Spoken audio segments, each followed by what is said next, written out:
Mes parents m'ont interdit de fêter mes 18 ans parce que mon meilleures histoires de Reddit, je m'appelle Owen et j'ai eu 18 ans il y a quelques mois, ou du moins, j'étais censé les avoir. Mes parents ne m'ont pas vraiment laissé le fêter. Le jour qui devait marquer ma liberté a fini par être la nuit où tout a changé entre moi, mon frère et les gens qui nous ont élevés. J'ai grandi dans une maison où tout tournait autour de mon frère aîné, Caleb.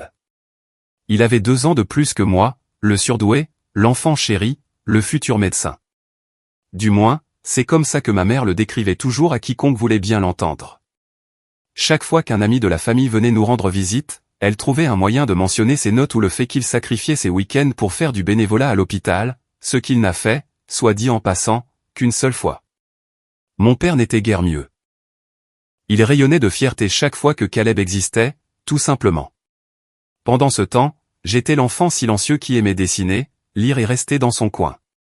Si Caleb obtenait un A, nous allions dîner au restaurant. Si j'obtenais un A, on me disait « Bien joué, mon grand », avant que la conversation ne revienne sur lui. Au début, je ne leur en voulais pas. Je me disais que c'était comme ça que les familles fonctionnaient. Certains enfants sont plus extravertis, plus charismatiques, plus visibles. Mais en grandissant, la différence est devenue impossible à ignorer. Quand j'avais 16 ans, j'ai économisé pendant des mois pour acheter une guitare d'occasion. Je voulais apprendre la musique sérieusement, peut-être même l'étudier un jour. Je me souviens avoir montré l'instrument à ma mère avec un immense sourire, attendant qu'elle dise quelque chose de gentil. Elle l'a regardé, a froncé les sourcils et a dit « C'est bien, mais tu devrais vraiment te concentrer sur quelque chose de pratique, comme ton frère. » Cette phrase m'a hanté pendant des années. Comme ton frère. C'était leur comparaison favorite. Caleb était le fils de la maison, et j'étais l'ombre qui prouvait l'existence de sa lumière. Pourtant, j'essayais de ne pas le prendre personnellement. Je travaillais après l'école dans une petite épicerie, je mettais de côté chaque centime et je faisais de mon mieux pour ne pas créer de problème. Je me disais que lorsque j'aurais 18 ans, je serais enfin traité comme un adulte. J'avais même prévu un petit dîner d'anniversaire. Rien d'extravagant, juste quelques amis dans mon restaurant préféré. Mais 2 jours avant mon anniversaire, maman m'a fait asseoir dans le salon avec ce regard qu'elle avait toujours avant une mauvaise nouvelle. Caleb était affalé sur le canapé, faisant défiler son téléphone. « Owen, a-t-elle commencé, nous avons réfléchi, et peut-être qu'il vaut mieux que tu ne fasses pas une grande fête cette année. » J'ai cligné des yeux. « Une grande fête ? Maman, c'est juste un dîner avec des amis. Je paie tout moi-même. » Elle a soupiré comme si j'étais déraisonnable. « Ce n'est pas une question d'argent. C'est juste que ton frère ne se sent pas bien ces derniers temps. Il n'a pas été accepté dans son premier choix d'école de médecine et nous ne voulons pas le faire se sentir encore plus malin. Eh bien, tu sais, en faisant toute une histoire de ton anniversaire en ce moment. » J'ai ri, pensant qu'elle plaisantait. « Tu rigoles, n'est-ce pas? Vous annulez mon 18e anniversaire parce que Caleb n'a pas été accepté à l'université? » Papa est intervenu de derrière son journal. « Surveille tonton, mon fils. Ton frère traverse une période difficile. Tu pourras fêter ça plus tard. » Je les ai regardés, essayant de comprendre ce que j'entendais. Fêter ça plus tard. Comme si avoir 18 ans était quelque chose que l'on pouvait simplement reporter jusqu'à ce que ce soit pratique pour quelqu'un d'autre. Caleb n'a pas dit un mot. Il a juste affiché un sourire narquois en regardant son téléphone, faisant semblant de ne pas écouter. Cette nuit-là, je suis resté éveillé, me remémorant chaque petit moment où j'avais été mis de côté pour lui. Chaque anniversaire où il recevait le plus gros cadeau. Chaque Noël où je déballais des chaussettes pendant qu'il avait un nouvel ordinateur portable pour ses études. Et maintenant, même mon 18e anniversaire ne m'appartenait plus. J'ai essayé de raisonner avec eux à nouveau le lendemain matin. J'ai déjà prévenu mes amis. J'ai payé la réservation. Ce n'est pas juste d'annuler maintenant. La voix de maman s'est faite plus dure. La vie n'est pas toujours juste, Owen. Tu devrais être plus compréhensif. Caleb est ton frère. Tu ne te soucies pas de ce qu'il ressent? Cette dernière question m'a frappé de plein fouet, parce que je m'en souciais. Je m'en étais toujours soucié, mais ça n'avait jamais été réciproque. Caleb n'avait jamais manqué une seule fête pour moi. Il n'avait jamais atténué son propre bonheur pour mon bien.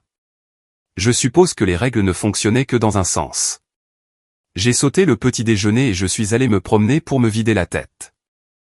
C'était fin février, froid et gris, et je me souviens avoir pensé à quel point c'était approprié. Mon presque jour d'anniversaire avait l'air d'être en deuil. Quand je suis revenu, maman était au téléphone avec tante Linda, lui disant à quel point j'étais mature d'avoir accepté d'annuler la fête. Caleb était assis dans la cuisine, mangeant des pancakes, et il m'a regardé avec ce petit sourire suffisant. Je suppose que je suis toujours le préféré, a-t-il dit en riant comme si c'était la chose la plus drôle du monde. Je n'ai pas répondu. J'ai juste fait demi-tour et je suis allé dans ma chambre. C'est à ce moment-là que quelque chose a changé en moi. J'ai réalisé que je ne pouvais pas continuer à attendre qu'il m'accorde de la valeur. Il n'allait pas se réveiller un jour et me voir soudainement pour qui j'étais. Alors, j'ai commencé à planifier. Pas pour me venger, pas encore, mais pour ma liberté. J'ai fouillé mes tiroirs, emballé l'essentiel et glissé le reste de mes économies dans mon sac à dos. Je n'avais pas grand-chose, environ $1200, mais c'était suffisant pour quelques semaines si je faisais attention. J'ai passé la journée suivante à faire semblant que tout était normal. J'ai souri au dîner, ri aux blagues stupides de Caleb et attendu. Puis, quand l'horloge a sonné minuit, techniquement mon anniversaire, je suis sorti tranquillement de la maison, mon sac sur l'épaule. L'air froid m'a frappé comme une gifle, mais c'était bon. Réel. Je me souviens m'être tenu au bout de l'allée, regardant cette maison, et avoir pensé, c'est la dernière fois qu'ils me prendront quelque chose. J'ai trouvé une chambre bon marché à louer près du Community College et j'ai commencé à faire des heures supplémentaires à l'épicerie. Ce n'était pas glamour, mais pour la première fois, j'étais libre. Pas de culpabilisation, pas de comparaison, pas de Caleb. Les semaines se sont transformées en mois et, petit à petit, j'ai construit ma propre vie. J'ai économisé assez pour emménager dans un petit appartement, j'ai commencé à suivre des cours en ligne et j'ai continué à apprendre la guitare par moi-même. Chaque étape que je franchissais, je pensais à la façon dont ils auraient trouvé un moyen de la gâcher, et j'étais reconnaissant qu'ils ne le puissent plus. Puis, environ un an plus tard, tout a refait surface de manière brutale. Ça a commencé par un SMS de ma mère. On peut parler? Je l'ai ignoré. Puis un autre de mon père. Ton frère traverse une période difficile. Peut-être que tu pourrais l'aider, puisque tu t'en sors si bien maintenant. Ça a attiré mon attention. Tu t'en sors si bien. Comment le savait-il? Je ne leur avais rien dit. Il s'est avéré que Caleb avait trouvé mon Instagram. Il avait vu les photos de mon appartement, de ma guitare, de la petite mais grandissante chaîne YouTube que j'avais lancée pour ma musique. Il avait vu les commentaires des gens qui me soutenaient. Et pour quelqu'un qui avait toujours été l'enfant chéri, voir son petit frère prospérer sans lui devait être insupportable, car la chose suivante que j'ai su, c'est qu'il s'est pointé à ma porte. Et c'est là que tout a vraiment commencé à s'effilocher. Je n'oublierai jamais le son de ce coup à la porte. 3 coups brefs et impatients, le genre qui ne demande pas la permission. Il annonçait juste, j'entre, que ça te plaise ou non. Quand j'ai ouvert la porte, Caleb était là, les mains dans les poches de sa veste, le menton légèrement relevé, arborant ce même sourire narquois qu'il utilisait toujours quand il voulait paraître supérieur. Il n'a pas dit bonjour. Il a juste regardé par-dessus mon épaule dans mon appartement, comme s'il l'inspectait. Alors, a-t-il finalement dit, c'est ici que tu te cachais. Me cacher? C'est comme ça qu'il appelait ça. Pas vivre, pas déménager, pas recommencer à zéro. Me cacher? Je n'ai pas répondu tout de suite. Mon premier réflexe a été de fermer la porte, mais la curiosité et peut-être une trace d'un vieil instinct fraternel m'ont fait m'écarter. Tu veux entrer? Ai-je demandé, la voix neutre. Il a haussé les épaules. Bien sûr. Au moment où il est entré, je l'ai regretté. Ses yeux parcouraient l'endroit comme s'il cherchait la preuve que je n'avais rien à faire là. Les meubles d'occasion bon marché, la pile de vaisselle qui séchait sur le comptoir, ma guitare appuyée contre la fenêtre. Pas mal, a-t-il dit finalement, en passant un doigt sur ma table. Un peu petit, cependant. C'est à moi, ai-je dit. Il a gloussé comme si j'avais dit quelque chose de drôle. C'est ça, l'indépendant Owen, hein? J'avais dit à maman que tu reviendrais en courant au bout d'un mois. J'ai ignoré ça et j'ai demandé, pourquoi es-tu là, Caleb? Il a finalement laissé tomber son faux sourire. Maman et papa s'inquiètent pour toi. Tu es juste parti. Pas de mots, rien. Tu sais à quel point c'était égoïste? Ce mot, égoïste, a fait bouillir mon sang. Égoïste? Tu veux dire comme se faire dire que je ne pouvais pas fêter mon propre anniversaire parce que tu étais triste pour ton rejet de l'université? Il a froncé les sourcils, ne s'attendant clairement pas à ce que je réplique. Ce n'était pas comme ça. Aussi, c'était exactement comme ça, ai-je dit. Tu étais assis là à manger des pancakes pendant qu'ils annulaient mon dîner d'anniversaire pour toi. Tu n'as même pas essayé de les en empêcher. Il m'a regardé une seconde, puis a haussé les épaules. Ce n'est pas de ma faute s'ils tiennent plus à moi. Tu ne peux pas me reprocher d'être le préféré. Je ne sais pas à quoi je m'attendais. Peut-être un peu de culpabilité ou au moins une prise de conscience. Mais l'entendre le dire si nonchalamment, c'était comme si quelqu'un appuyait son pouce sur un vieux bleu. Donc c'est ça, ai-je dit doucement. Tu es venu ici juste pour me rappeler que tu es toujours leur enfant chéri. Il a souri à nouveau. On dirait que tu es jaloux. C'est là que j'ai réalisé que rien n'avait changé. Il n'était pas là pour s'excuser. Il était là parce qu'il m'avait vu m'en sortir et que ça le dérangeait. Je me suis dirigé vers la porte et je l'ai ouverte. Tu devrais y aller.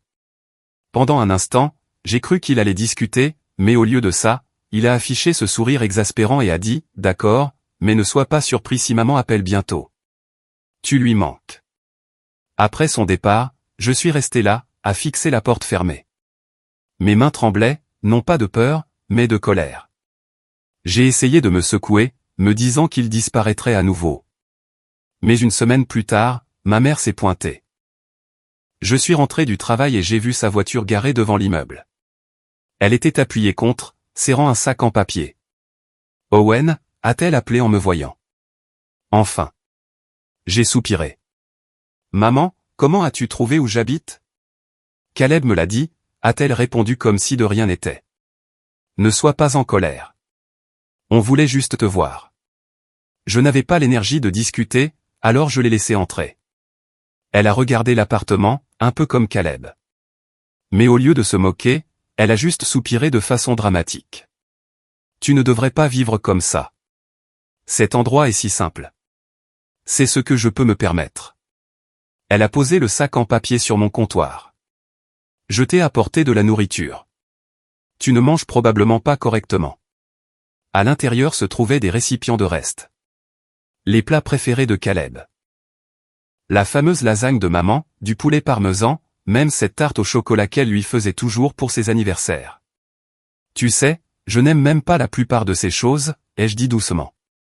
Elle a semblé sincèrement confuse. Vraiment? Je pensais que tout le monde aimait ma lasagne. Bien sûr qu'elle le pensait. Elle n'avait jamais remarqué les détails me concernant. Nous nous sommes assis à table et elle a commencé à parler de la difficulté des choses depuis mon départ.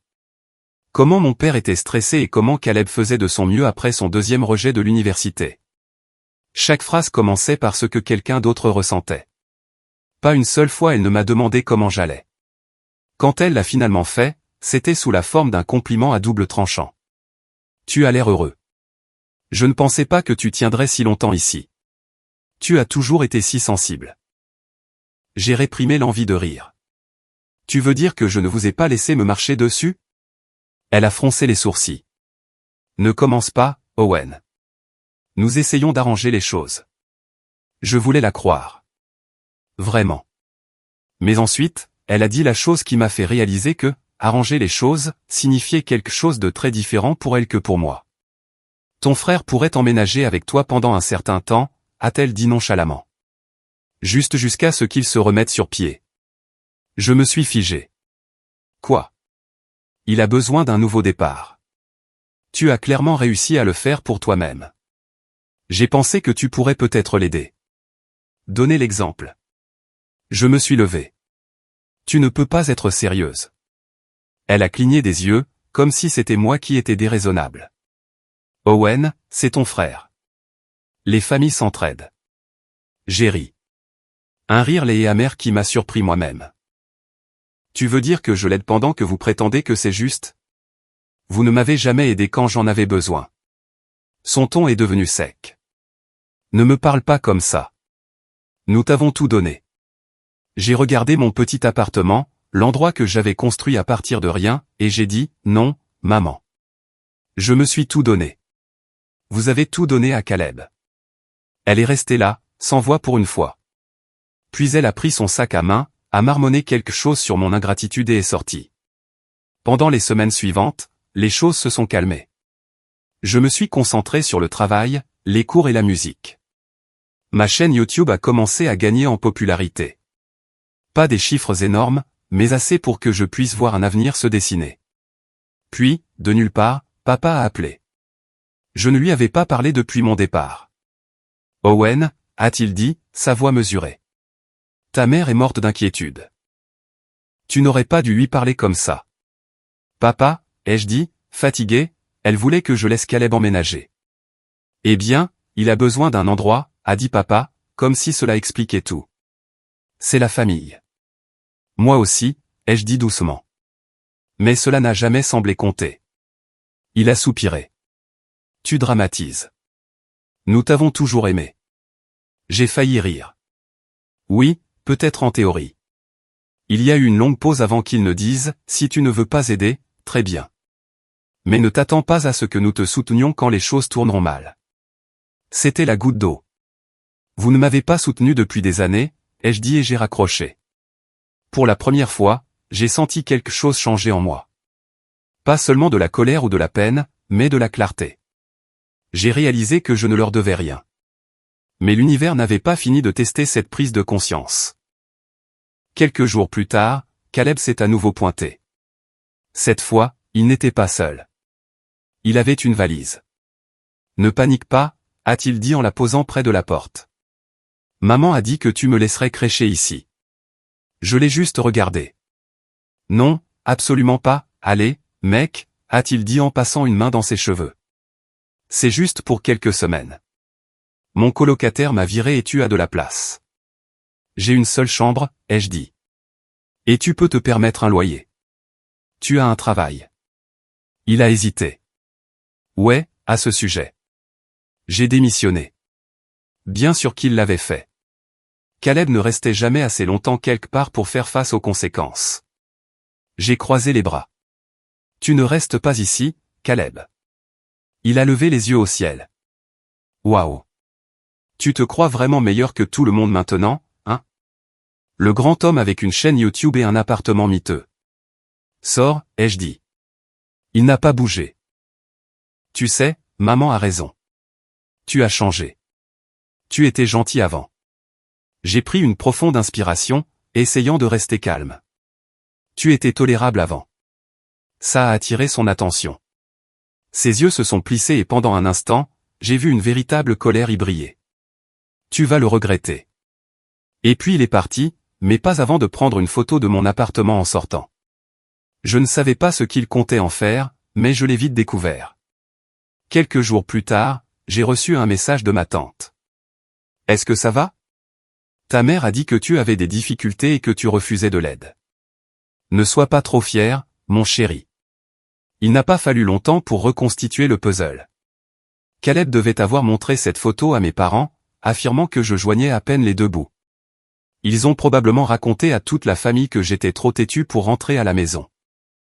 Les appels de pitié ont commencé à arriver au compte-gouttes. Les SMS, les messages passifs-agressifs du genre « Nous prions pour toi ». C'était humiliant. Je n'ai répondu à aucun d'eux. Au lieu de cela, j'ai redoublé d'efforts dans mon travail. J'ai mis en ligne plus de musique, j'ai agrandi mon audience et j'ai même décroché un petit contrat de sponsoring. Mieux je m'en sortais, plus il semblait désespéré. Puis, un soir, alors que je terminais une session d'enregistrement, j'ai entendu un autre coup à ma porte. Cette fois, ce n'était pas Caleb. C'étaient les trois. Maman, papa et l'enfant chéri lui-même. Ils se tenaient là comme un front uni, chacun avec une expression différente.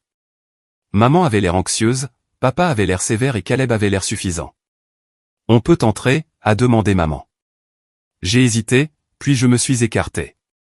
Au moment où ils se sont assis, j'ai su que ce n'était pas une visite de courtoisie. Il y avait une tension dans l'air, le genre qui ne précède qu'une tempête.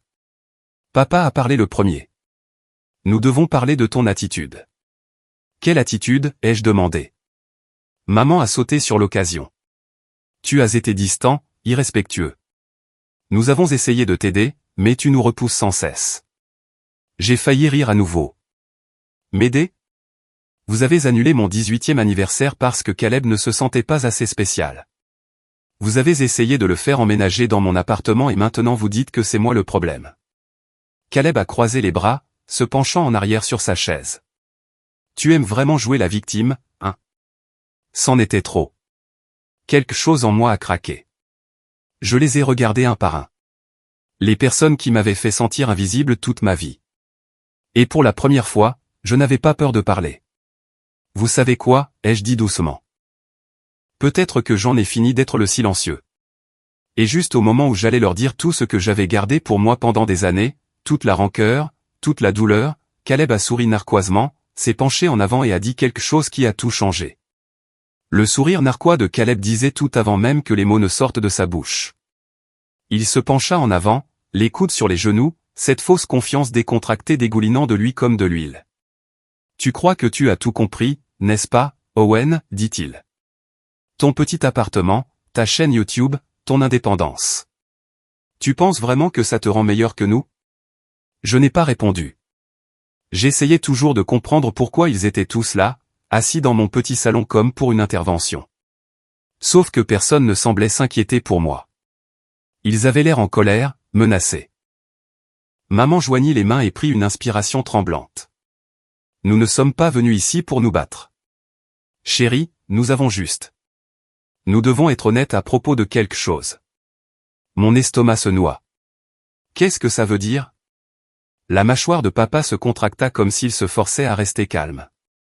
Ta mère et moi avons discuté et nous pensons qu'il est temps que tu rentres à la maison. J'ai cligné des yeux. Quoi? Maman hocha la tête. Toute cette histoire de vivre seul, c'était bien pendant un temps, mais ça a été trop loin.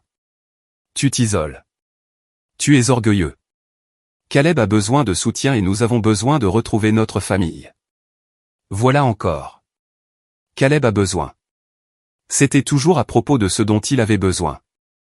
J'ai essayé d'en rire, mais ma poitrine était serrée. Vous plaisantez, n'est-ce pas? Vous ne pouvez pas simplement décider que je réemménage. Papa fronça les sourcils. Nous ne décidons pas, nous demandons. Mais tu rends les choses plus difficiles qu'elles ne devraient l'être. Nous pensons juste que c'est mieux pour tout le monde. Pour tout le monde sauf pour moi, ai-je marmonné. La voix de maman s'adoucit, presque suppliante. Owen, chérie, ton frère a traversé tellement de choses. Il n'a pas été accepté en médecine encore une fois, et il est déprimé. Tu sais à quel point il peut être fragile. Et alors? Je suis censé rentrer à la maison pour lui remonter le moral? Le ton de papa se durcit. Ne parle pas de ton frère comme ça. Tu n'aurais même pas cet appartement si ce n'était pas pour nous. Je me suis figé. Qu'est-ce que ça veut dire? Il jeta un coup d'œil à maman, puis de nouveau à moi. Nous t'avons aidé à démarrer. Que tu le réalises ou non, l'argent sur ton compte quand tu as déménagé, il venait de nous. Ma tête se redressa brusquement. Quoi? Non, ce n'est pas vrai. C'était de mon travail à l'épicerie. J'ai économisé chaque. Maman l'interrompit, sa voix tremblant d'une fausse tristesse. Nous avons transféré de l'argent sur ton compte d'épargne quand tu avais 17 ans. Nous voulions te donner un filet de sécurité, mais cet argent est toujours à nous. Techniquement. La pièce devint silencieuse. Je pouvais entendre le faible bourdonnement du frigo, les voitures lointaines dehors, et la lente prise de conscience que ce n'était pas une question de famille ou d'inquiétude. C'était une question de contrôle. Je me suis levé. Alors, vous pensez que ça vous donne le droit de me dire comment vivre ma vie? Les yeux de papa se plissèrent. Tu n'aurais même pas cet endroit sans cet argent. Nous méritons un peu de respect. Caleb gloussa à voix basse. On dirait que quelqu'un doit un peu de gratitude à la famille. Je me suis tourné vers lui, la colère montant en moi. De la gratitude? Le gars qui n'a jamais levé le petit doigt de sa vie veut que je sois reconnaissant? Il haussa les épaules. Tu ne tiendrais pas une semaine s'il te coupait les vivres.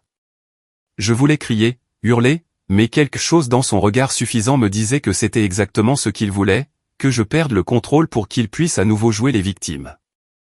Alors, au lieu de cela, j'ai pris une profonde inspiration et j'ai dit doucement, dehors. La voix de maman se brisa. Owen. Dehors. Papa se leva, me fusillant du regard. Nous essayons de t'aider. Ne nous fais pas le regretter. Je n'ai pas bougé. Vous devriez déjà le regretter. Ils sont partis finalement, claquant la porte derrière eux. Mais ce n'était pas la fin. Loin de là. Quelques jours passèrent. J'ai essayé de passer à autre chose, me concentrant sur ma musique, enregistrant tard dans la nuit. Mais il y avait une tension que je ne pouvais pas secouer. Le sentiment que quelque chose se préparait en coulisses. Et puis c'est arrivé. Je me suis réveillé un matin avec un flot de notifications sur mon téléphone. Commentaires, messages, mentions. Ma chaîne YouTube, celle que j'avais mis 1 an à construire, explosait. Au début, j'ai pensé que c'était une bonne chose. Peut-être qu'une de mes chansons était enfin devenue virale. Puis j'ai vu le titre d'une nouvelle vidéo qui se propageait comme une traînée de poudre. La vérité sur Owen, le menteur derrière la musique. Mon estomac se serra. C'était une vidéo de 15 minutes mise en ligne par un compte aléatoire qui n'avait été créé que la veille. Mais la voix, je l'ai reconnue immédiatement. Caleb. Il avait utilisé un faux nom, légèrement déformé sa voix, mais il n'y avait aucun doute sur sa façon de parler, les mêmes pauses suffisantes, les mêmes petites inflexions. La vidéo montrait des captures d'écran de mon Instagram, mes statistiques YouTube, et même des extraits de mes diffusions en direct. Il prétendait que je simulais mon succès, que j'avais volé de l'argent à mes parents, que je jouais la victime pour leur donner le mauvais rôle. Il a même laissé entendre que mes abonnés se faisaient arnaquer par un gamin qui prétendait être fauché. C'était comme regarder quelqu'un incendier votre maison et le raconter comme une histoire pour s'endormir. À un moment donné, il a dit, c'est drôle comme Owen se prend pour un self-made man alors que toutes ses factures étaient payées par papa et maman. Je suppose qu'être la déception de la famille a finalement payé. J'ai eu la nausée. J'ai essayé de signaler la vidéo, mais elle avait déjà été partagée sur Reddit et Facebook. Mes messages privés étaient pleins de gens qui demandaient si c'était vrai, d'autres qui se moquaient de moi, certains me traitant même de fraudeur. J'ai immédiatement appelé mes parents. Maman a décroché à la 3e sonnerie. Étiez-vous au courant de ça, ai-je exigé. Elle a hésité. Owen, calme-toi. Vous étiez au courant? Ma voix tremblait. Vous étiez au courant, n'est-ce pas? Elle a soupiré. Ton frère essayait juste de donner sa version de l'histoire. Les gens méritent de savoir ce qui s'est vraiment passé. Ce qui s'est vraiment passé, ai-je crié. Vous voulez dire votre version?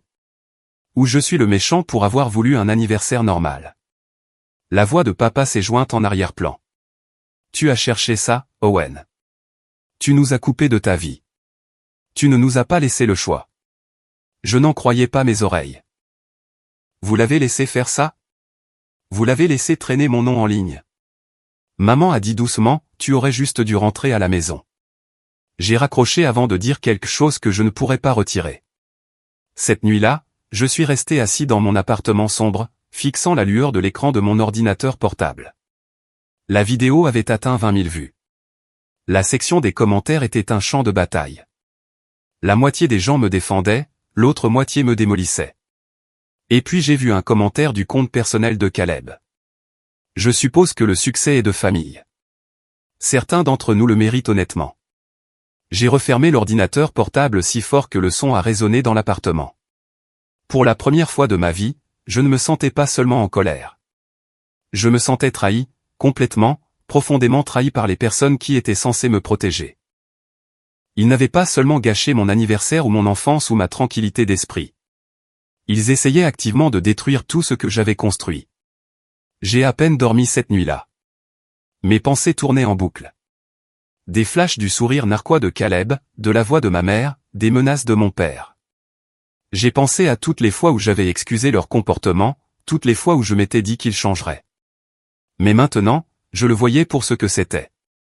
Ils ne voulaient pas que je revienne parce qu'ils m'aimaient.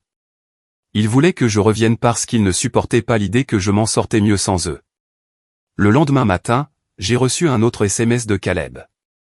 Caleb, hey frérot, désolé pour la vidéo. Je la retirerai si tu t'excuses auprès de maman. J'ai fixé le message pendant un long moment, ressentant ce mélange d'incrédulité et de fureur engourdie. Moi, tu as publié des mensonges sur moi en ligne. Caleb, pas des mensonges, juste une perspective. Moi, tu m'as humilié devant des milliers de personnes. Caleb, alors arrange ça. Dis pardon. Rentre à la maison. Je n'ai pas répondu. Je ne pouvais pas. Au lieu de cela, j'ai éteint mon téléphone et je suis resté assis en silence pendant des heures. Et c'est là que j'ai réalisé quelque chose que j'aurais probablement dû voir depuis longtemps. Ils n'arrêteraient jamais de me prendre des choses. Pas tant que je ne leur ferais pas voir ce qu'ils avaient fait. Pas tant que je ne reprendrais pas quelque chose. Mais avant que je puisse planifier quoi que ce soit, les choses ont empiré. Bien pire. Parce que 2 jours plus tard, je suis rentré du travail et j'ai trouvé la porte de mon appartement légèrement ouverte. La serrure était rayée et l'intérieur semblait en désordre. Les tiroirs ouverts, des papiers éparpillés, mon étui de guitare vide. Quelqu'un était entré par effraction. Et je n'avais même pas besoin de deviner qui c'était. Quand j'ai vu le désordre pour la première fois, je n'ai même pas bougé. Je suis resté là, dans l'embrasure de la porte, à regarder mon petit appartement, ma petite bulle de sécurité mise en pièces. Ça n'avait pas l'air réel. Les tiroirs avaient été vidés sur le sol, mes livres éparpillés comme si quelqu'un avait piétiné dessus. Et la seule chose qui faisait que cet endroit me ressemblait, ma guitare, avait disparu. Pendant une seconde, je me suis dit que ce devait être une coïncidence. Peut-être qu'un inconnu était entré par effraction. Peut-être que je n'avais pas eu de chance. Mais ensuite, je l'ai vu. Sur le comptoir de la cuisine, juste à côté de la pile de mon courrier ouvert, il y avait une petite photo. C'était une photo de moi et de Caleb quand nous étions enfants, celle qui était posée sur ma commode à la maison. Nous avions peut-être 10 et 12 ans, tous deux dans des pulls assortis, des sourires forcés plaqués sur nos visages. Je n'avais pas vu cette photo depuis des années, et maintenant elle était là, comme une carte de visite. Mes mains ont commencé à trembler. J'ai attrapé mon téléphone et j'ai composé le numéro de la police, ma voix tremblant alors que j'expliquais ce qui s'était passé. Ils sont venus, ont pris des notes, ont regardé autour d'eux et m'ont essentiellement dit ce que je savais déjà. Sans image de sécurité ni témoin, il n'y avait pas grand-chose qu'ils puissent faire. Ils ont rédigé un rapport, m'ont dit de faire une liste de tout ce qui manquait, et sont partis.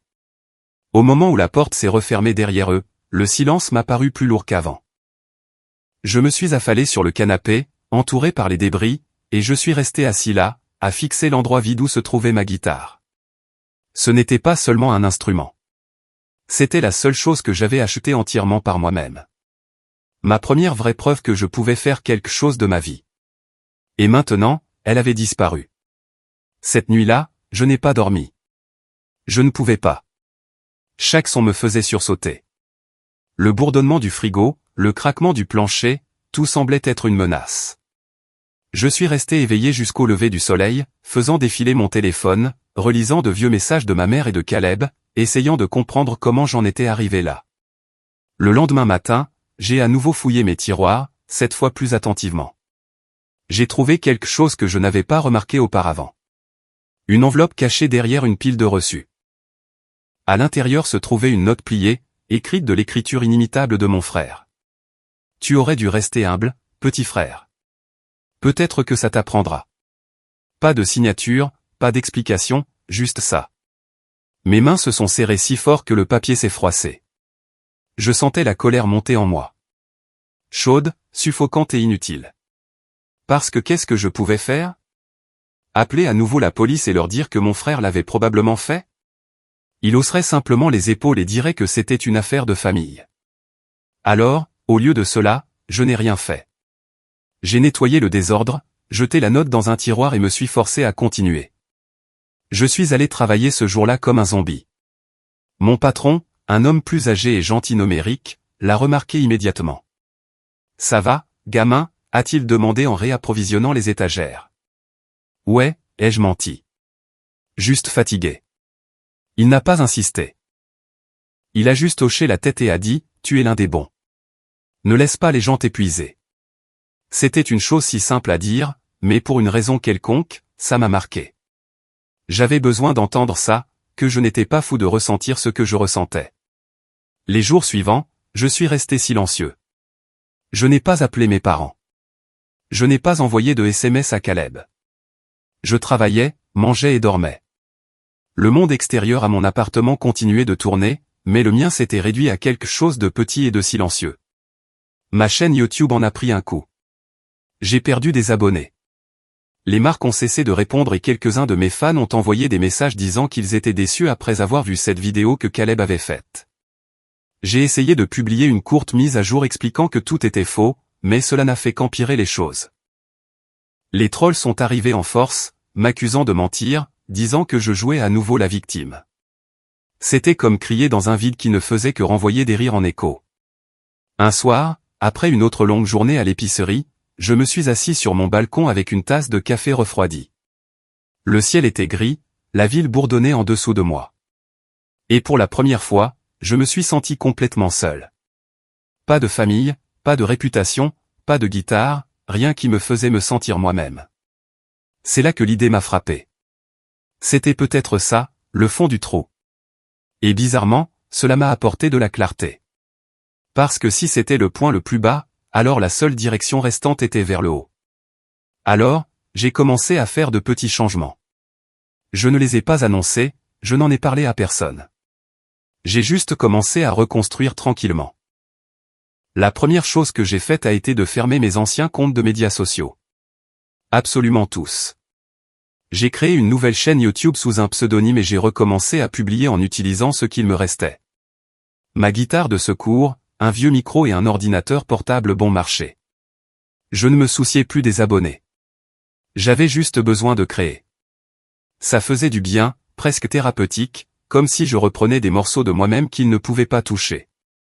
Puis j'ai pris un deuxième emploi dans un café local.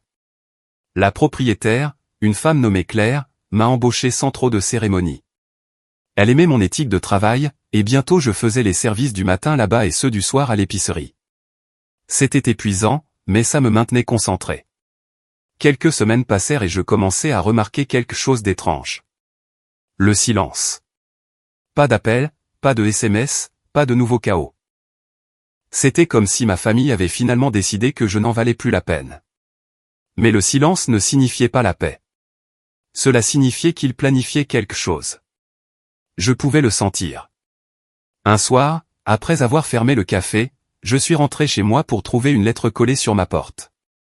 Pas d'enveloppe cette fois. Juste une feuille de papier pliée une fois. Nous voulons arranger les choses. Réunion de famille demain. 18h ne nous ignore plus.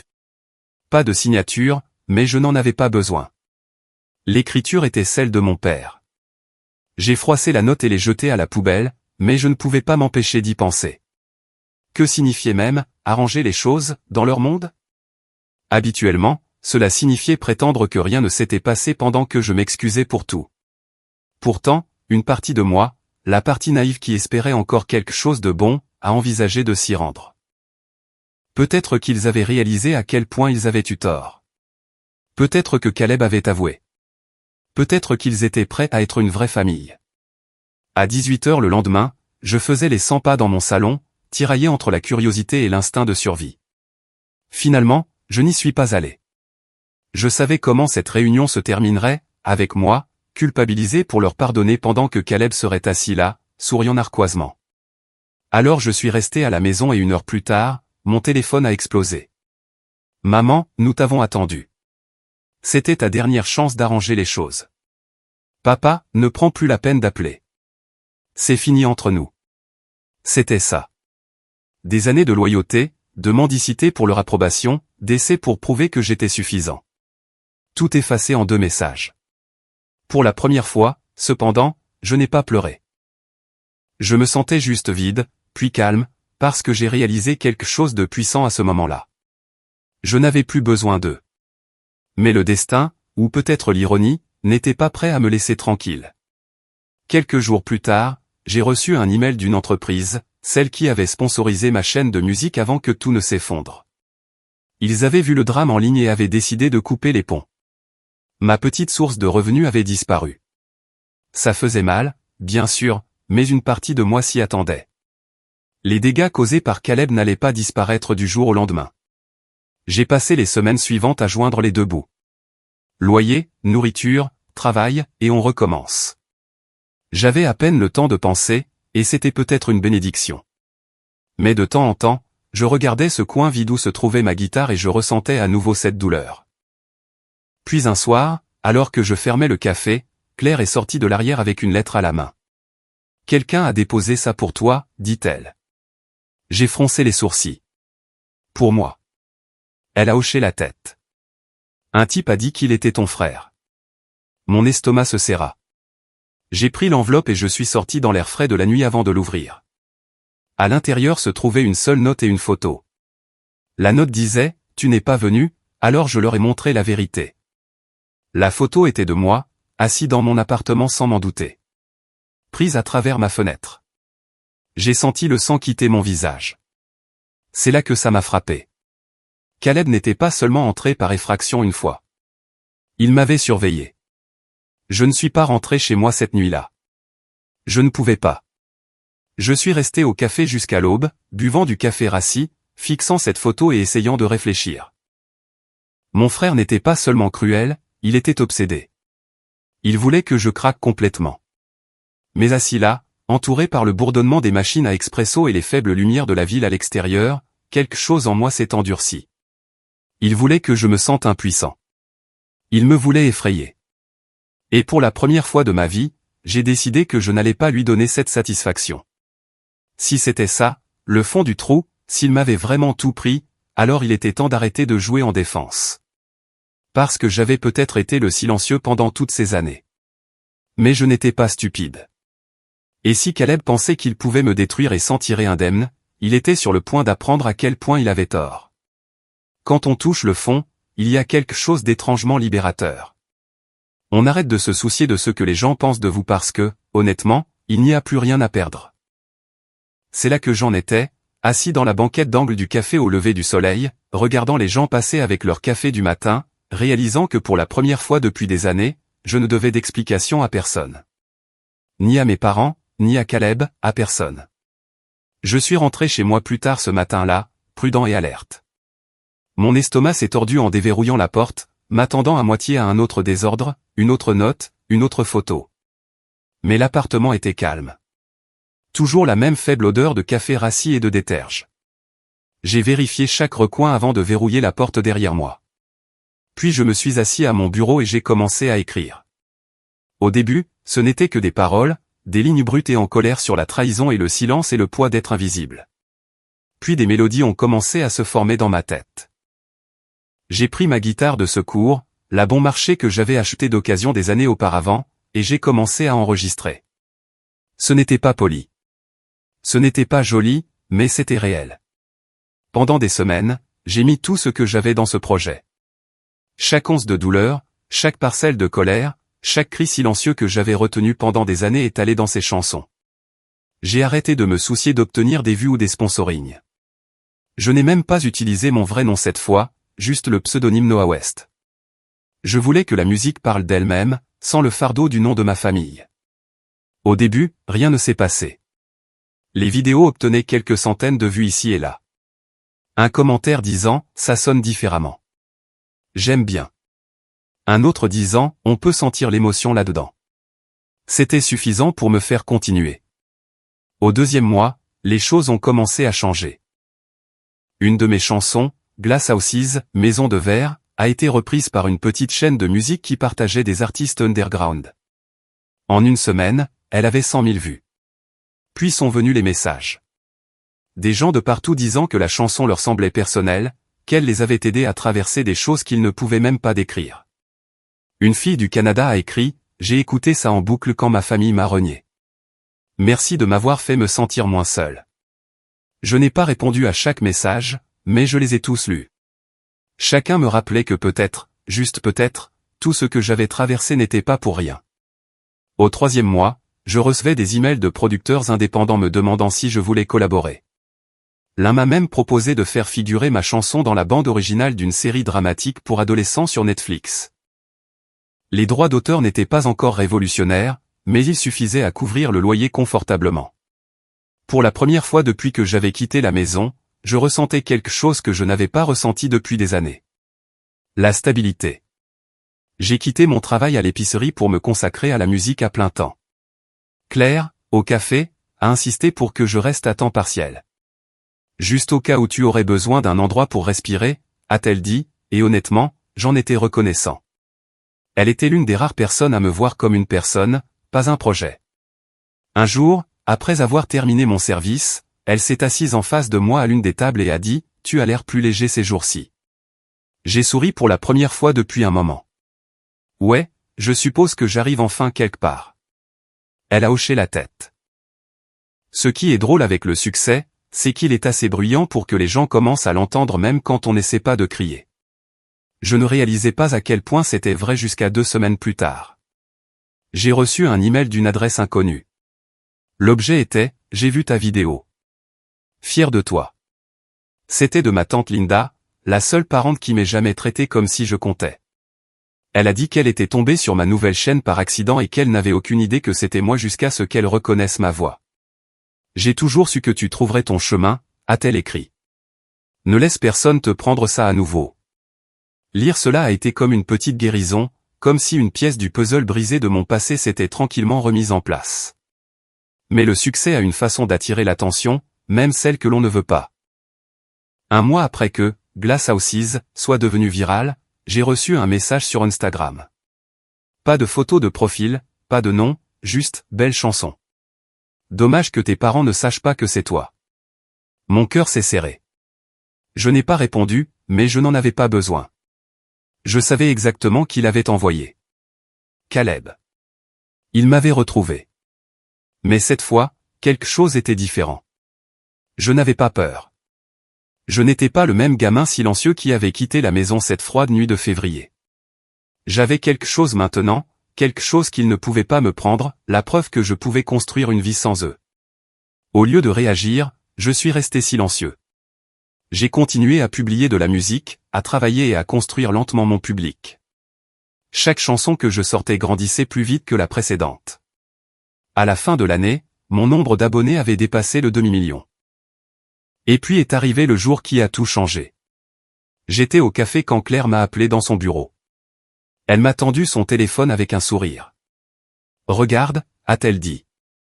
C'était un article. Le musicien anonyme derrière Glass Houses révélé. Rencontrer Noah West. Mon vrai nom n'y figurait pas, mais le monde commençait à me remarquer. Des maisons de disques me contactaient.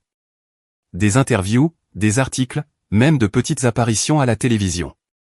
J'aurais dû être aux anges, et une partie de moi l'était, mais une autre partie de moi sentait le poids de ce qui allait arriver, car la célébrité, même petite, a une façon de ramener les fantômes dans votre vie. Cette nuit-là, alors que je rangeais mon matériel d'enregistrement, j'ai entendu le faible bourdonnement de mon téléphone. Un SMS d'un numéro inconnu. J'ai entendu dire que tu étais célèbre maintenant. Je suppose que maman et papa se sont trompés sur toi.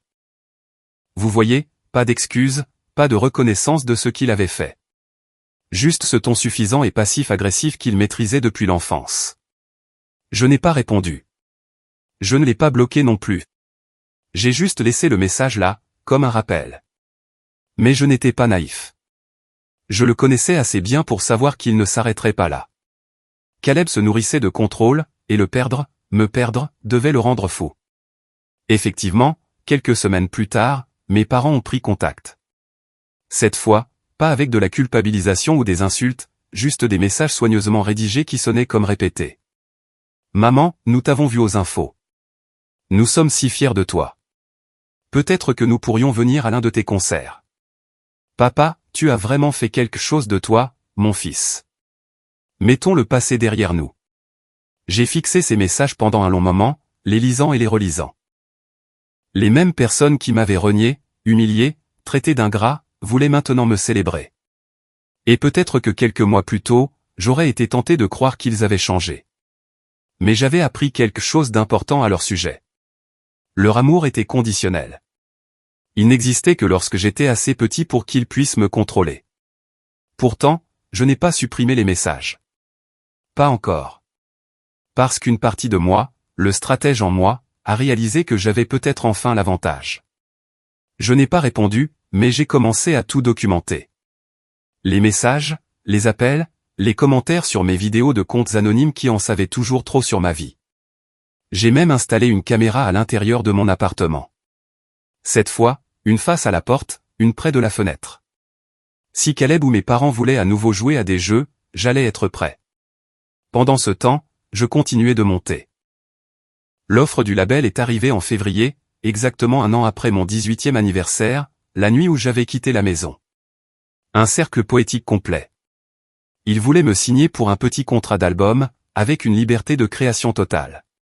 J'ai signé la même semaine. En quelques mois, je donnais de petits concerts dans la ville. Les foules n'étaient pas énormes, mais elles étaient à moi. Chaque personne présente chantait des paroles que j'avais écrites seul dans cet appartement en ruine. Chaque acclamation, chaque applaudissement me donnait l'impression de reprendre une autre partie de ce que ma famille m'avait volé. Et l'argent a commencé à arriver. Pas des sommes folles, mais assez pour respirer, pour payer des dettes, pour améliorer mon studio, pour enfin acheter une nouvelle guitare, une meilleure. Lorsque le premier chèque de droit d'auteur a été encaissé, je suis resté dans mon appartement à le tenir et je n'ai pas pu m'empêcher de rire. Je ne riais pas du chiffre, je riais de l'ironie. Parce que pendant des années, mes parents m'avaient dit que suivre ma passion était une perte de temps, que je devais être réaliste, que je finirais par les supplier pour de l'aide. Et maintenant, je gagnais plus avec ma perte de temps qu'ils n'en avaient jamais gagné en un an. Je n'ai rien posté à ce sujet. Je ne me suis pas vanté, mais la nouvelle s'est répandue quand même. Ma tante a appelé un soir en disant qu'elle avait entendu par quelqu'un de la famille que mes parents se vantaient auprès de leurs amis de l'église du succès de leur fils musicien. Les mêmes personnes qui m'avaient un jour traité de déception utilisaient maintenant mon nom pour attirer l'attention. Au début, j'ai balayé ça d'un revers de main. Laissez-les parler. Mais ensuite, quelque chose s'est produit qui m'a fait réaliser que ce n'était pas de la fierté inoffensive. C'était une autre mise en scène. Un matin, j'ai reçu une invitation par la poste. Pas d'adresse de retour, juste une écriture élégante sur du papier épais. Vous êtes cordialement invité à célébrer la remise de diplôme de Caleb et sa nouvelle opportunité de carrière. L'adresse, la maison de mes parents. Et en bas, écrit de la cursive soignée de ma mère, se trouvaient les mots « Cela signifierait beaucoup pour nous si tu venais ». J'ai fixé cette invitation pendant un long moment. Ce n'était pas une branche d'olivier. C'était un piège. Et pour la première fois depuis mon départ, je ne me sentais pas effrayé. Je me sentais prêt, parce que j'avais quelque chose que je n'avais jamais eu auparavant, un avantage. Ils pensaient que j'étais toujours ce gamin silencieux sur lequel ils pouvaient marcher. Ils ne réalisaient pas que le même silence qu'ils prenaient autrefois pour de la faiblesse s'était transformé en quelque chose de tout à fait différent. De la concentration. Alors, j'ai posé l'invitation, je me suis penché en arrière sur ma chaise et je me suis murmuré, « Très bien, Caleb. Voyons comment tu gères les projecteurs quand tout ne tourne pas autour de toi. » Parce que cette fois, je n'y allais pas pour faire la paix. J'y allais pour marquer l'histoire. L'invitation est restée sur mon bureau pendant une journée entière avant que je ne la touche à nouveau. Chaque fois que je la regardais, je ressentais le même mélange d'irritation et de curiosité. Une célébration de remise de diplôme, hein? Le timing était trop parfait. Ma carrière décollait enfin. Mon nom était en tendance sur quelques sites de musique, et maintenant, soudainement, il me voulait à une réunion de famille. Je pouvais pratiquement entendre la voix de Caleb derrière tout ça. Douce, suffisante, répétant déjà l'humiliation publique qu'il prévoyait. Mais cette fois, la différence était simple. Je n'entrais pas en scène comme le gamin oublié. J'entrais comme quelqu'un qui avait enfin le contrôle. Alors, j'ai décidé d'y aller, mais pas sans préparation. La première chose que j'ai faite a été d'appeler tante Linda. Elle avait toujours été mon alliée silencieuse. Celle qui murmurait des encouragements quand tout le monde me rabaissait. Je lui ai parlé de l'invitation, de l'effraction et du petit documentaire de Caleb qui avait failli ruiner ma réputation. Il y a eu une pause au téléphone avant qu'elle ne dise « Owen, si tu y vas, tu dois t'assurer que la vérité éclate selon tes propres termes, pas les leurs. » Ça m'a marqué. J'ai donc passé la semaine suivante à planifier. Je n'en ai parlé à personne, pas même à Claire. J'ai acheté quelques microphones cravates cachés et une caméra épingle. Rien de sophistiqué, juste assez fiable pour capturer chaque mot. J'ai répété dans ma tête ce que je pourrais dire, comment j'agirais. Pas de cris, pas de perte de contrôle cette fois. Juste une précision calme et délibérée. La soirée de l'événement est arrivée plus vite que je ne le pensais. Leur maison était exactement la même que le jour de mon départ. Pelouse soignée, volets blancs, les lumières brillant à travers les grandes fenêtres comme une carte postale parfaite. Mais alors que je me tenais sur le porche, je ne me sentais plus chez moi. Je me sentais sur une scène. Quand maman a ouvert la porte, son sourire a été immédiat, large et artificiel. Owen, s'est-elle exclamée en me prenant dans une étreinte qui semblait répéter. Tu es venu. Je n'aurais manqué ça pour rien au monde, ai-je dit avec un sourire poli. La maison était pleine de gens, parents, voisins, même quelques amis d'université de Caleb. Il y avait des bannières disant « Félicitations, Caleb » et un grand collage de photos montrant son parcours. J'ai remarqué que l'une de ces photos était la même photo d'enfance qu'il avait laissée dans mon appartement après l'effraction. Un frisson m'a parcouru, mais je ne l'ai pas montré. Caleb m'a repéré de l'autre côté de la pièce. Il s'est figé une fraction de seconde, ne s'attendant pas à ce que je vienne vraiment, puis a affiché ce sourire étudié. « Eh bien, regardez qui voilà », a-t-il dit assez fort pour que les gens à proximité entendent. Le fils prodigue. J'ai simplement hoché la tête. Félicitations, Caleb. Je suppose que nous nous en sortons bien tous les deux ces temps-ci. Il a souri narquoisement. Ouais, bien que certains d'entre nous n'aient pas eu besoin de pleurer en ligne pour obtenir de la sympathie. Les gens autour de nous ont ri, mal à l'aise, ne sachant pas si c'était une blague ou une pique. J'ai souri à travers tout ça, chaque nerf de mon corps me disant de rester calme. Tu as raison, ai-je dit d'un ton égal. Certains d'entre nous ont juste dû apprendre à travailler sans aide. Son sourire a légèrement vacillé. Je pouvais dire qu'il ne s'attendait pas à ce que je sois 6 mètres de moi. Il se nourrissait de réactions, de mon trouble. Pas ce soir. Le dîner a été servi environ 1 heure plus tard. La table était longue et trop formelle, maman assise à une extrémité, papa à l'autre, avec Caleb et moi face à face au centre. L'air était lourd de banalité et de tension. À un moment donné, maman a levé son verre. Nous sommes si fiers de nos 2 garçons, a-t-elle dit doucement. Caleb pour son diplôme et Owen pour, eh bien, quoi que ce soit que tu fasses ces jours-ci. Quelques rires ont parcouru la table. Ma tante m'a lancé un regard compatissant, mais je suis resté silencieux, les laissant creuser leur propre tombe. Puis papa s'est penché en avant. Nous avons entendu dire que ta musique marche bien, a-t-il dit, feignant un ton désinvolte. Peut-être que tu pourrais investir dans quelque chose de significatif. Aider un peu ta famille. Voilà. La vraie raison de mon invitation. J'ai posé mon verre. Aider comment? Maman a souri, crispée. Eh bien, ton frère lance son propre cabinet. Il a l'intelligence, mais il pourrait utiliser un partenaire. Quelqu'un avec des ressources. Des ressources, ai-je répété, ma voix calme mais tranchante. Vous voulez dire de l'argent? Papa a gloussé comme si je dramatisais. Ce n'est pas une question d'argent, mon fils. C'est une question de famille. Le succès de Caleb est celui de nous tous. J'ai laissé échapper un petit rire. Intéressant.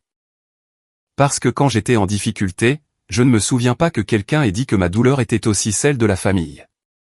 La pièce est devenue silencieuse. Caleb s'est penché en arrière sur sa chaise, essayant de reprendre le contrôle. Allez, Owen. Ne sois pas amer. Ce pourrait être une excellente occasion pour toi d'arranger les choses. J'ai penché la tête. Arranger les choses? Il a hoché la tête.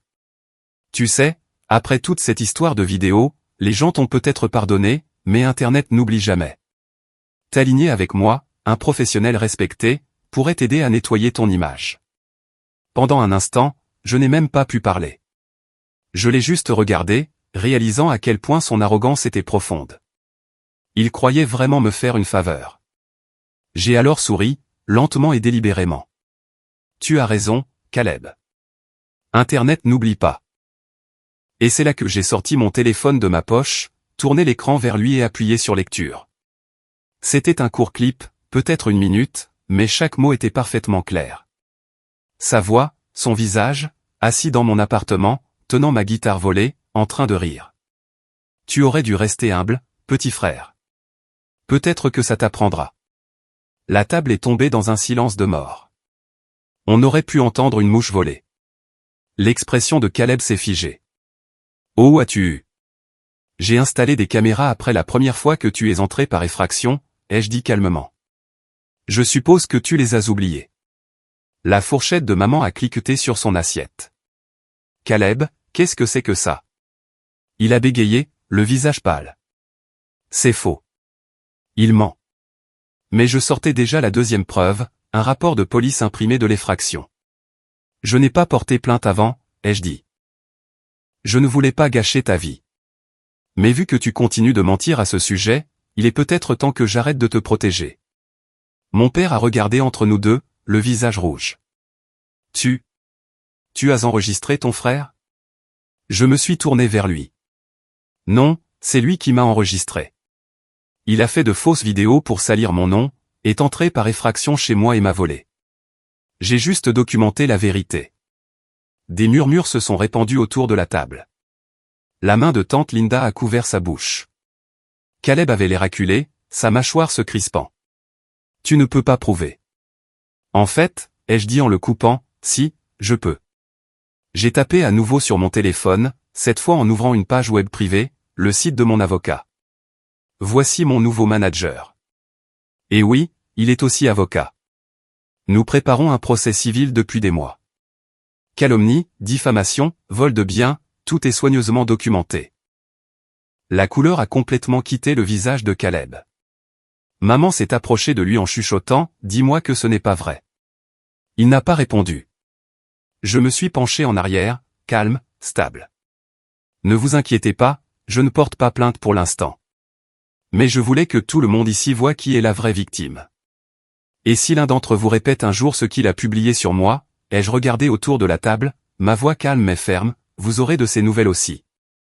J'ai reculé ma chaise et je me suis levé. Pas de cris, pas de larmes, juste une puissance tranquille. Avant de partir, je me suis tourné vers ma mère. Tu as dit un jour que je devrais être plus comme Caleb. Je pense que je comprends enfin pourquoi c'était une si terrible idée. Puis j'ai regardé Caleb une dernière fois, figé, humilié. Son image parfaite fissurée aux yeux de tous. Au fait, ai-je dit avec un léger sourire, je sors une nouvelle chanson la semaine prochaine. Elle s'appelle Affaire de famille. Je pense que tu pourrais l'apprécier. Je suis sorti avant que quiconque puisse dire un mot. Dehors, l'air semblait vif et pur, comme la première bouffée d'air après avoir été trop longtemps sous l'eau. Je pouvais entendre des murmures de l'intérieur, de l'incrédulité, de la colère, le son de l'effondrement d'une réputation. Quand je suis monté dans ma voiture, je suis resté assis là 1 minute, laissant le moment s'imprégner. La même maison qui m'avait un jour fait sentir si petit n'était plus qu'un décor, un endroit que j'avais dépassé. J'ai démarré le moteur, baissé la vitre et je suis parti sans regarder en arrière. Et cette nuit-là, en rentrant chez moi, j'ai pris ma nouvelle guitare et j'ai écrit un dernier couplet pour une chanson sur laquelle je travaillais. Ce n'était pas de la colère. Ce n'était pas de l'amertume. C'était du calme. Le genre de paix qui vient quand on cesse d'avoir besoin de vengeance et qu'on commence à vivre comme si on avait déjà gagné. Parce que c'est ça, le truc avec les gens qui essaient de vous détruire. Ils ne s'attendent jamais à ce que vous vous releviez silencieusement. Ils s'attendent à ce que vous craquiez. Mais je n'ai pas craqué. J'ai reconstruit. Et cette fois, ils ont dû regarder. Les retombées sont arrivées plus vite que prévu. Le lendemain matin, la conversation de groupe de la famille, que je n'avais pas ouverte depuis plus d'1 an, était un champ de bataille. Des dizaines de messages, de disputes, d'accusations. C'était comme allumer une allumette dans une pièce pleine d'essence et s'éloigner avant l'explosion. Je n'ai même pas eu à répondre. Il se déchirait entre sans moi. Ma tante a été la première à m'envoyer un message. Tante Linda, tu as fait ce qu'il fallait. Ils avaient besoin d'être démasqués. Ne laisse personne te culpabiliser de t'être défendu. Je l'ai remerciée, mais elle ne savait pas tout. La confrontation à ce dîner était devenue virale à sa manière. Pas en ligne, mais au sein de la communauté où mes parents et Caleb prospéraient. Leur réputation parfaite, celle qu'ils protégeaient depuis des années comme si elle était sacrée, était enfin fissurée aux yeux de tous. La nouvelle s'est répandue rapidement parmi les parents et les amis. La famille Golden n'était plus si dorée. Apparemment, quelques amis de Caleb présents au dîner ont filmé des extraits après mon départ. Rien d'incriminant de mon côté, mais assez pour montrer Caleb bégayer, ma mère pleurait et mon père criait à la trahison. Quelqu'un l'a publié sur un forum de potins local et en quelques jours, ça a fait le tour de notre petite ville. Soudain, ma famille n'était plus le modèle de la perfection. Ils étaient l'exemple à ne pas suivre. Maman m'a appelé 3 jours plus tard.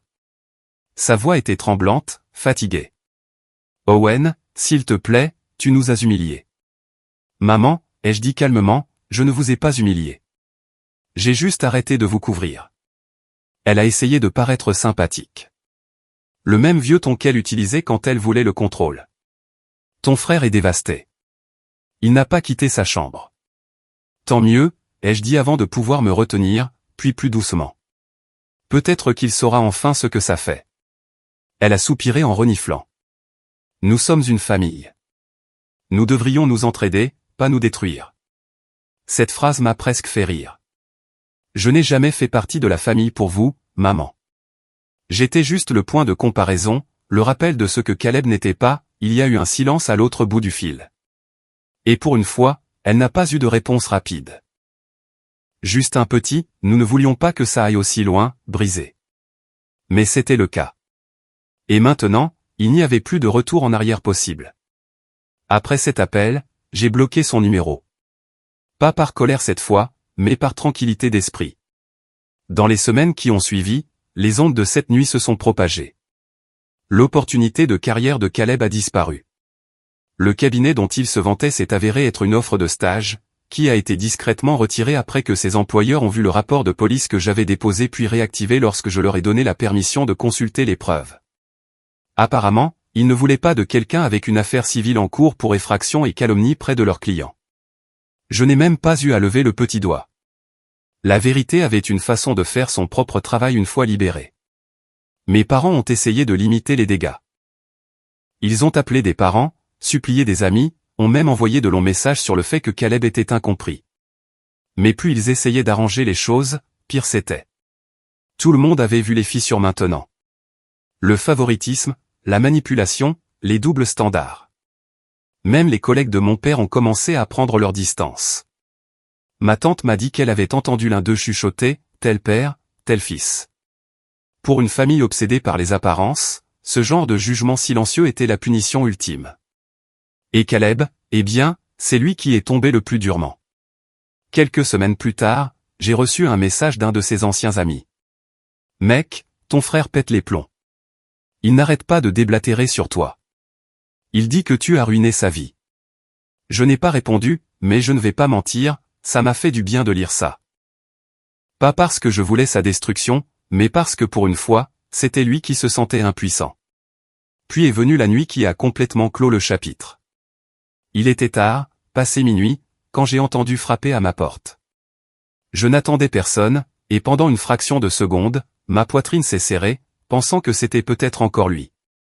Mais quand j'ai ouvert la porte, Caleb était là, trempé par la pluie, ne ressemblant en rien au frère arrogant dont je me souvenais. Ses yeux étaient rouges, sa posture avachie. Il ne souriait pas narquoisement. Il ne jouait pas la comédie. Il avait l'air petit. « Je peux entrer ?» a-t-il demandé doucement. J'ai hésité, mais je me suis écarté. Il est entré lentement, jetant un coup d'œil à l'appartement comme s'il le voyait pour la première fois.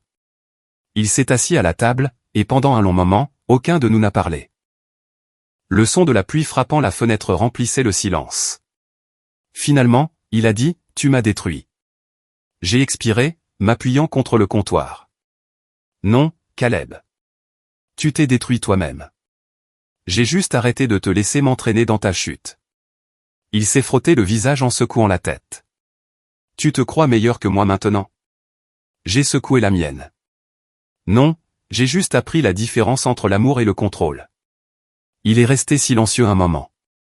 Puis il a dit, ils ne veulent même plus me parler. Papa est furieux. Maman pleure tout le temps. Tante Linda ne répond pas à mes appels.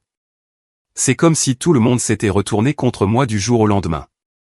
C'est ce qui arrive, ai-je dit doucement, quand on vit de mensonges, ils finissent par vous rattraper. Il a levé les yeux vers moi, sa voix tremblante. Je ne pensais pas que ça irait aussi loin. Je voulais juste que tu arrêtes de me faire passer pour un mauvais.